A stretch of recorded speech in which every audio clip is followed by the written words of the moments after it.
From the podcaster clearly favoring Jorge Masvidal at UFC 287, to Marvin Vettori slamming the commentator for gushing over Israel Adesanya. Is Joe Rogan, the voice of the UFC, biased? UFC 287 was the event that had it all, including some controversy that got fans all fired up about our favorite commentator.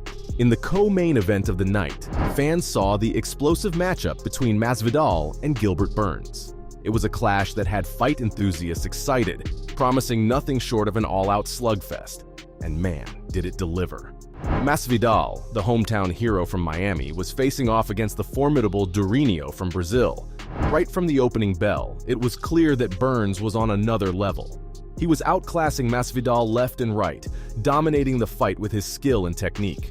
The Brazilian was clearly at the top of his game, leaving poor Masvidal struggling to keep up. But things took an unexpected turn, and Rogan left everyone scratching their heads.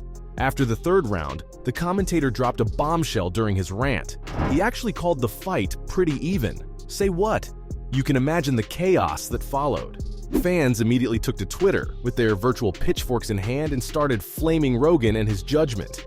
It was pure disbelief, and one user even said that Rogan's commentary before the last takedown was kinda sus. He already seemed to be leaning towards Masvidal, and that became apparent after the fight. Another user straight up called him biased, all because Masvidal came on his podcast. It's not like his bias is a big surprise, though. He came out and actually admitted it. Rogan said it was a tricky balancing act to be a UFC commentator. On one hand, he's got to provide honest and objective fight breakdowns. But on the other hand, he's hella tight with a lot of fighters. So he's got to walk the tightrope between being completely impartial or rooting for his UFC buddies. It all started when Joe had Donald Cerrone on his podcast, The Joe Rogan Experience. During the conversation, Joe opened up about his struggles with being biased. He confessed that he had a strong opinion of Cerrone too. Not surprising, really.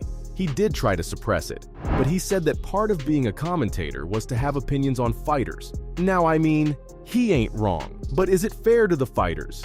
Uriah Faber was an example of someone Joe gets along with. He said he's friends with the fighter, and when he's in a match, Joe has to really try to put himself in a place where he doesn't think about him losing. I mean, nobody likes to see their friends getting beat down, but it didn't stop there. Rogan talked about some other fighters who make it tough for him to stay neutral.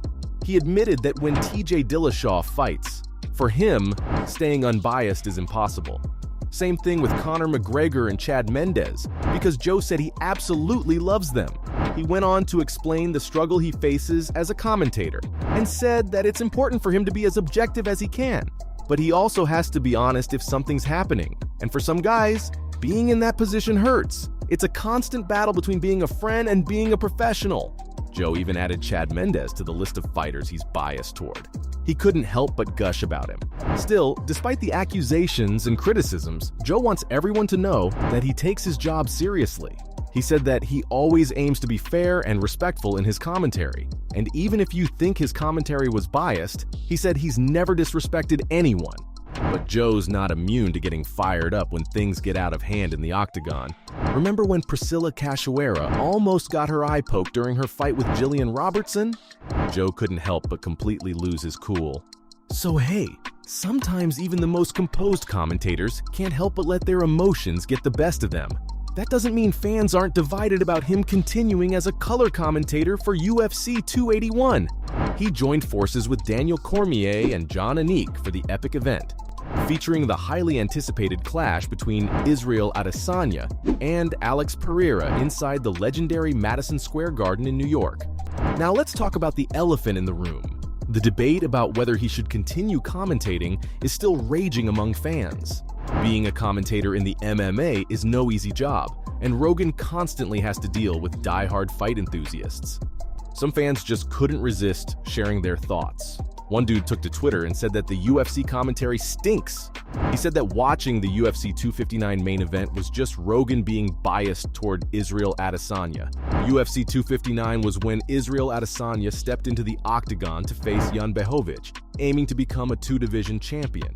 But things didn't quite go as planned for Adesanya, and he fell short against the powerful Blachowicz. But the commentary painted a different picture, leaving fans confused. Another frustrated fan said that the fight could have used a little less bias from the commentary team, even though the fan had the utmost respect for Rogan. But that night, it was very evident that Adesanya was the commentary team's favorite. The bias made it hard to listen to an overall amazing fight, so it's clear that Joe's admiration for Adesanya overshadowed his objective analysis of the fight. But hey, in the world of sports, opinions will always be flying left and right like fists in the octagon. And that's exactly Rogan's point. Why can't he have an opinion too? Maybe fans need to start being more critical and compare him to Mike Goldberg, the American play-by-play commentator. He always knows how to ask the right questions and keeps the right balance of entertaining and informative. That's crucial for directing the flow of the commentary. And then we have Joe Rogan throwing out controversial opinions every few seconds. I mean, love him or hate him, it's clear he's a ground game guru, especially when it comes to jiu-jitsu. But what about the stand-up game?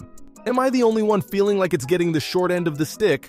Joe leads the conversation like an expert, but his focus tends to be on the ground battles, and the stand-up action is almost forgotten. It feels like there's a lack of in-depth knowledge, especially since Joe never talks about it. Fans need someone who truly understands the striking game to step up and add some spice. Imagine actually having a knowledgeable commentator who points out the direction a fighter is circling. If they're avoiding their opponent's power hand or accidentally putting themselves in harm's way. And what about their stance?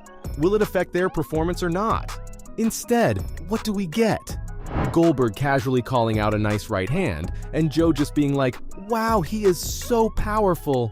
Well, thank you for those useful insights, guys. I couldn't have figured that out for myself." But that isn't even the worst part. Sometimes they start talking about something completely unrelated, as soon as there's a pause in the action. Like, come on, everyone wants those juicy fight details. But anyway, this isn't a rant against Joe Rogan. He's a lively commentator who brings a lot of enthusiasm and knows his stuff when it comes to the ground game. Fans just think it would be amazing to balance things out, maybe by adding an expert in striking or someone who has more technical knowledge of all things MMA.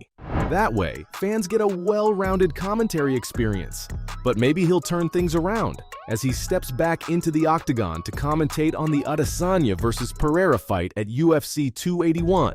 The possibility is always there, but this time, it's not just fans who don't want to hear his biased commentary anymore.